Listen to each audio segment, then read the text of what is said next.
कहिएगा, डेटा तो बहुत ज्यादा खतरनाक है। हर घंटे में 38 खुला तलाक के केसेस। वजह क्या सामने आ रही है? माहिरीन क्या कहते हैं? वकला क्या कहते हैं?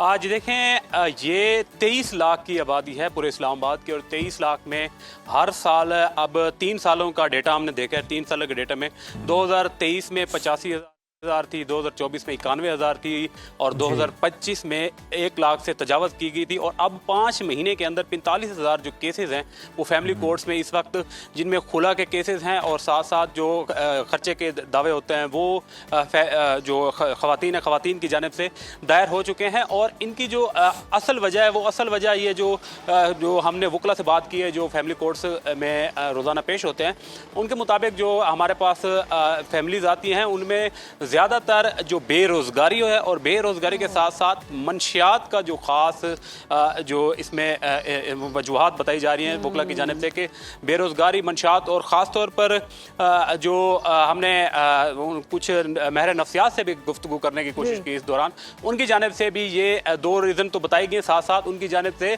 सोशल मीडिया का भी कहा गया कि जो सोशल मीडिया ख़ास तौर पर वो भी इसमें जो है ना पूरा जो किरदार है उसका इसमें वो भी है।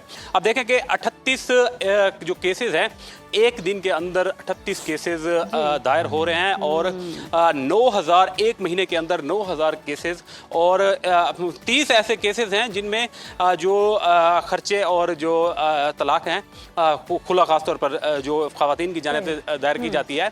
तो 3 महीने के अंदर, शादी के 3 महीने के अंदर जो है ना ये दायर हुई हैं। और ये जो केसेस हैं ये ख़ास तौर पर पसंद की शादियों की हैं। मतलब जो फैमिली में अरेंज मैरिज होती है उनके कम है, लेकिन जो पसंद की शादियों के जो केसेस हैं ये बहुत ज़्यादा हैं। और अब ये भी देखें कि एक दिन में 30 पसंद की शादियां भी हो रही हैं इस्लामाबाद में, जहां 23 लाख आबादी है। तो 23 लाख की आबादी में 30 शादियां एक दिन में, वो भी पसंद की शादियां हो रही हैं। आमिर, सिचुएशन क्या, जिस तरह से आप भी कह रहे हैं कि एक रीजन ये भी दी गई है कि बेरोजगारी है, क्या स्टूडेंट लाइफ में शादियां हो रही हैं? मतलब जो मर्द है वो इतने स्टेबल नहीं हो पाते फाइनेंशियली, लेकिन लव हो जाता है तो मैरिज भी हो जाती है। ये ऐसे ही है। अब टीन एज में इनकी आपस में अंडरस्टैंडिंग हो जाती है, और इस्लाम तो इजाज़त देता है कि आप 18 साल की उम्र में शादी करें, लेकिन इस्लाम के साथ साथ हमने माशरे को भी देखना होता है। जो हमारे जो नौजवान हैं, जो ख़ास तौर पर 18 से 22-23 साल की उम्र के लोग हैं, ये जज्बाती तौर पर अटैच तो हो जाते हैं, लेकिन उसके बाद रोज़गार तो होता नहीं है। रोज़गार ना होने की वजह से फिर अगले 2-3 महीने बाद ये मसाइल खड़े हो जाते हैं। बिल्कुल ठीक है आमिर, बहुत शुक्रिया आपके वक्त का। और यकीनन आप हमें बता भी रहे थे कि वकला की इस बारे में क्या राय है, साथ ही साथ माहिर नफ्सियात जो हैं वो इस हवाले से क्या कहते हैं। बहुत ही अलार्मिंग सूरत हाल है। डॉक्टर साहब के पास चलते हैं और उनसे जानते हैं कि वजह क्या हो सकती है। डॉक्टर साहब, बहुत शुक्रिया आपके वक्त का। वेलकम टू सुनो पाकिस्तान। आदाद शुमार आपने सुने कितने ख़तरनाक हैं। हनीमून पीरियड जो होता है 1 से 3 माह की शादी के 3 माह बाद तक का भी, मतलब उसके अंदर भी डाइवोर्स जो है वो हो रही है पसंद की शादियों के साथ। मसला क्या है? मेरा ख्याल है कि इकोनॉमिक मसला जो है ना, मैं उसको कहूँगा कि वो सेकंड पे आता है। अच्छा, पूरी दुनिया में आप अमेरिका में देखें तो सबसे बड़ा मसला है इनफिडेलिटी। इंडिया में देखें, इंडिया में रिसर्च हुई है, पाकिस्तान में अनफॉर्चुनेटली रिसर्च का बहुत फुकदान है। तो मैं इसलिए कोट कर रहा हूँ कि साउथ एशियन जो कल्चर है उसमें सबसे बड़ी वजह है इन लॉज की जो है मुदाखलत जो है अंदर। जबकि पाकिस्तान में मैं ये कहूँगा कि जो रियलिटी है और एक्सपेक्टेशंस है उसमें एक गैप आ गया है। हम रियल लाइफ कुछ और होती है लेकिन एक्सपेक्टेशंस कुछ और होती हैं। तो ये जो हमारे रिपोर्टर भी हमें रिपोर्ट कर रहे थे, ये सही कह रहे हैं कि आप रोमांटिसिज्म में, इंस्टेंट ग्रेटिफिकेशन में तो चले जाते हैं, लव के नाम पे या लव मैरिज तो हो जाती है, लेकिन मोहब्बत के नाम पे शादी तो हो सकती है, लेकिन शादी चल नहीं सकती मोहब्बत के नाम। शादी चलाने के लिए आपको कांस्टेंट नेगोशिएशन चाहिए।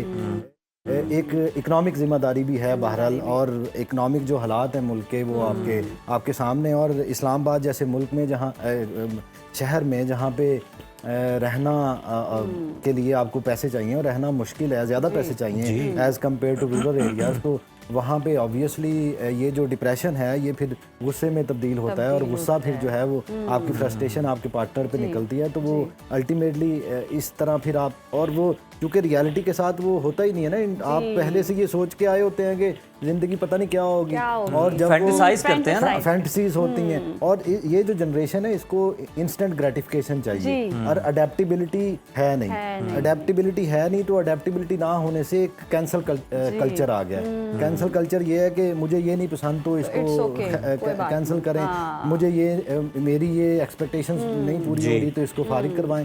तो ये कैंसिल कल्चर जो है ना ये बहुत आम हो गया। और डॉक्टर साहब जिस तरह से हम देखते हैं पहले वक्तों में शादियां होती थी तो कहते थे मर के ही निकलना है, अब कोई और रास्ता नहीं है, कोई ऑप्शन नहीं है। मतलब तलाक जैसी चीज को तो हम सुनते ही बहुत कम थे, और सुनते भी थे तो बहुत बुरा समझा जाता था। अब शायद शादियां होती हैं कोई बात नहीं, इट्स ओके, जिस तरह आप भी बता रहे हैं।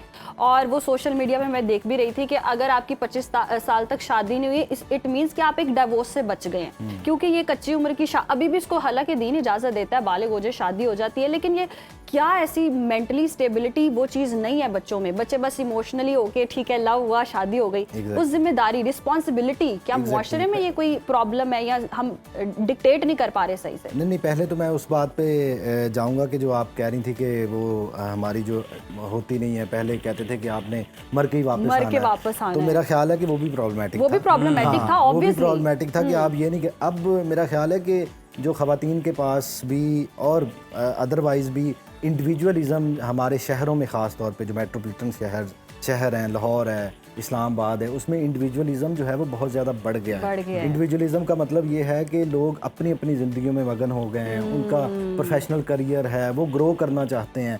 अच्छा, वो फिर जब देखें शादी तो है कि आपने मिलके चलना है, शादी इंडिविजुअलिज्म से अगली बात है। तो पहले तक आप इंडिविजुअलिज्म में चल रहे हैं, आपकी एस्पिरेशंस हैं, आपने करियर में ग्रो करना है, आपने अपना बिजनेस स्टार्ट करना है, लेकिन जब वहाँ पे क्लैश आता है, आपने दोनों पार्टनर्स ने मिलके चलना है, मिलके वो चल नहीं पाते, तो इंडिविजुअलिज्म में क्लैश आता है, तो वहाँ पे फिर अडेप्ट नहीं कर पाते, तो वहाँ पे फिर रिश्ता टूटता है। दूसरा ये है कि ख़वातीन जो हैं वो फाइनेंशियली जो स्ट्रॉन्ग हुई हैं, तो अब पहले तक ये था कि ये जो मर के ही वापस आने वाली बात है, तो पेरेंट्स ये बता के भेजते थे कि भाई वापस ना आना। अब पेरेंट्स भी शायद इतने उस तरह के नहीं रहे, पेरेंटिंग भी चेंज हो गई है, तो वो ये नहीं चाहते कि जी हमारी जो बेटी है वो टॉक्सिक रिलेशन में रहे और वो डोमेस्टिक वायलेंस फेस करती रहे, या मर्द भी, अब तो मर्द भी डोमेस्टिक वायलेंस फेस करते हैं, सिर्फ ख़वातीन डोमेस्टिक वायलेंस फेस नहीं करती, तो वो ना रहे। और फिर ये भी है कि इकनॉमिक इंडिपेंडेंस आ गई है, तो डिपेंडेंस रही नहीं है। तो अगर इकनॉमिक इंडिपेंडेंस आ गई है और ये नहीं चल रहा, तो मेरा ख्याल है कि तलाक को बहुत ज़्यादा स्टिग्मेटाइज भी कर दिया गया है। एक तरफ बहुत ज़्यादा ग्लैमराइज भी कर दिया गया और दूसरी तरफ बहुत ज़्यादा स्टिग्मेटाइज भी कर दिया है। अच्छा, ग्लैमराइज जो किया है वो किया है आपके सेलिब्रिटीज ने, आपके वो पोस्ट लगा देते हैं, सोशल मीडिया इन्फ्लुएंसर जो दिखा रहे हैं कि जनाब ये कपल तो ऐसे जिंदगी गुजारते हैं बेहतरीन किस्म। एक तो ये ना, इस पे तो उज़ैर भाई हम करेंगे बात के जी, वो जो उन्होंने बेड़ा गर्क किया है ना, वो जो डिवोर्स वाली पोस्ट लगती है ना, नाउ वी आर सेपरेट, हमारी प्राइवेसी का ख्याल करें। ये जो कर दिया ना कि जो सेलिब्रिटीज हैं कि if you can't leave it, तो इसको छोड़ दें, तो वो उन्होंने ग्लैमराइज कर दिया तलाक को। अच्छा, तलाक को एक तरफ तो ग्लैमराइज, दूसरी तरफ जो है वो स्टिग्मेटाइज बहुत कर दिया गया। तो पता नहीं हम कोई मिडल रास्ता जो है वो ढूंढ पाएंगे कि नहीं ढूंढ पाएंगे।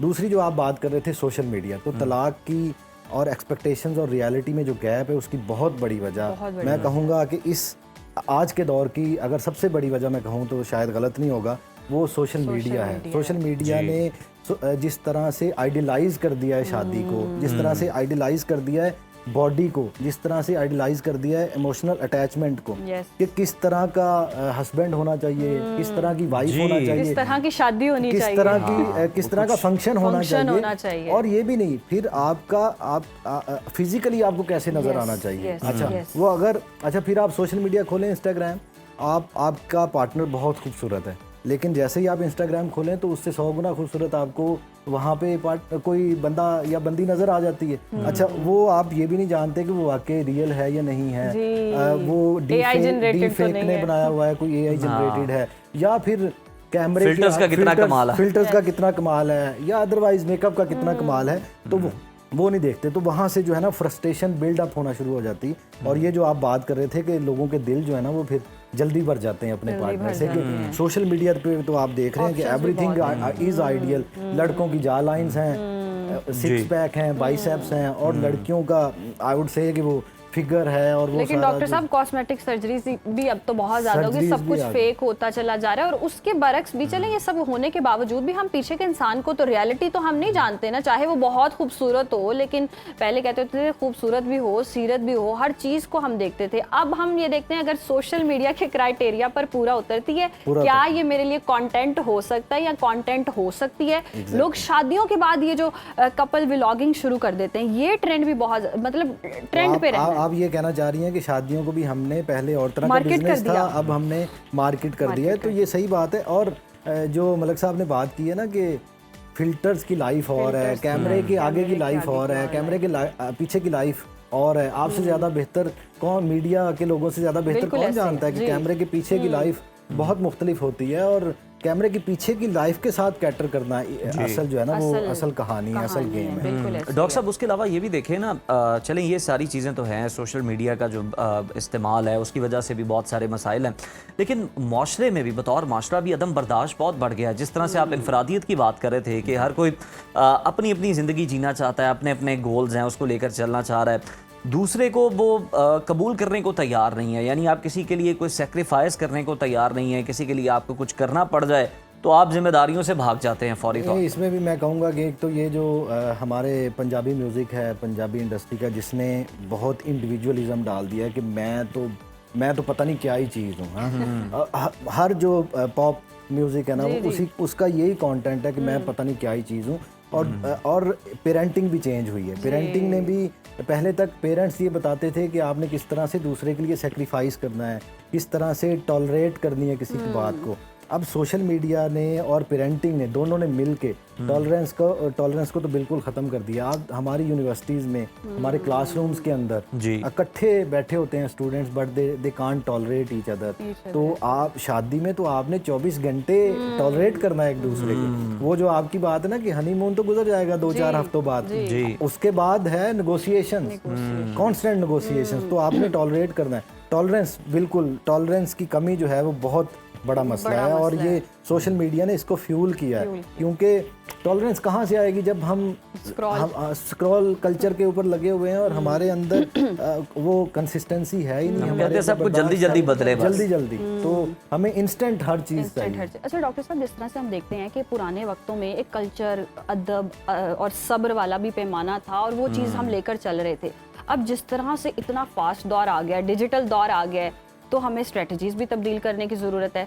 अब कितनी आप इम्पोर्टेंस समझते हैं कि गाइडलाइन मिलनी चाहिए शादी से पहले, कोई इस तरह के कोर्सेज होने चाहिए बाकायदा? जी, मेरा ख्याल है कि आप काउंसलिंग की बात कर रही हैं, मैरिज काउंसलिंग की। मैरिज काउंसलिंग बड़ी इम्पॉर्टेंट है, होनी चाहिए, लेकिन मैरिज काउंसलिंग सिर्फ मैरिज काउंसलिंग काम नहीं करेगी। मैं आपको ये बताऊँ, ये जो शादी क्या है, शादी को कैसे लेके चलना है, और अगर करनी है शादी तो अपने पार्टनर की किस तरह से रिस्पेक्ट करनी है, क्योंकि शादी में रिस्पेक्ट बहुत अहम होती है। तो ये मेरा ख्याल है कि हमें स्कूल की सतह के ऊपर बताना पड़ेगा, यूनिवर्सिटी की सतह के ऊपर, कॉलेज की सतह के ऊपर बताना पड़ेगा, और मीडिया को इसमें बहुत अहम रोल प्ले करना पड़ेगा। इन्फ्लुएंसर्स को, जो कि वो दूसरी तरफ लगे हुए हैं, उनको ये रोल प्ले करना पड़ेगा कि वो किस तरह से शादी को चलाया जा सकता है। तो पहले तक तो थे ना कि जॉइंट फैमिली में रहते थे, तो उसमें बुजुर्ग होते थे, आपके चचा ताया होते थे, तो वो कोई आपको समझा देते थे कि आपने ये एक्सट्रीम कदम जो है वो नहीं उठाना।